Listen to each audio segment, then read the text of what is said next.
আমাদের এই যে বিচারিক প্রক্রিয়া, একটা শিশু যদি অপরাধ করে, ওই শিশুর সাথে ধরলাম আরেকজন প্রাপ্তবয়স্ক আছে, একটা খুন হলো বা একটা যে কোনো ধরনের অপরাধ হলো, একটা প্রাপ্তবয়স্কের সাথে একটা শিশু জড়িত আছে, সেই ক্ষেত্রে বিচারিক প্রক্রিয়াটা কিভাবে হবে? শিশু আইন 2013 সেটার ধারা 15, এটা যদি আমরা দেখি, সেখানে বলা হচ্ছে একই সাথে একটা অপরাধে যদি শিশু এবং অ্যাডাল্ট প্রাপ্তবয়স্ক দুজনে অপরাধী হন এবং সেটা যদি তদন্ত করতে হয়, তাহলে দুই ধরনের রিপোর্ট দিতে হবে।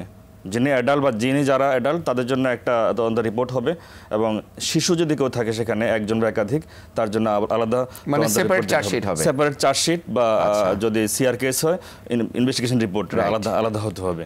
এটা আছে। এবং আইনের অপরাধের আমলে নেওয়ার ক্ষেত্রেও আইনের মধ্যে বলা হয়েছে একই ধারা 15 বলা হচ্ছে কগনাইজেন্স বা আমলে যখন নেবে দুটো আলাদা আলাদাভাবে নেবে। আচ্ছা। এবং আরও ইন্টারেস্টিং হচ্ছে যখন কগনাইজেন্স নেওয়ার পর যখন ট্রায়ালে পাঠাবে, বিচারিক আদালতে সেটা পাঠিয়ে দেবে, তখন দুই কোর্টে পাঠাবে। যিনি অ্যাডাল্ট সেটা পাঠাবেন নর্মালি অ্যাডাল্টের জন্য যে বিচারিক আদালত সেখানে পাঠাবেন, আর শিশুর জন্য শিশু আদালতে পাঠাবেন। শিশু আদালত কি সেটাও আমাদের আইনের মধ্যে বলা হয়েছে, যে আমাদের দেশের যে ইয়েগুলো আছে নারী শিশু নির্যাতন দমন ট্রাইব্যুনাল যেগুলো আছে বিভিন্ন জেলাতে, সেখানে ওই ট্রাইব্যুনালগুলো মূলত শিশু আদালত হিসেবে দায়িত্ব পালন করবেন।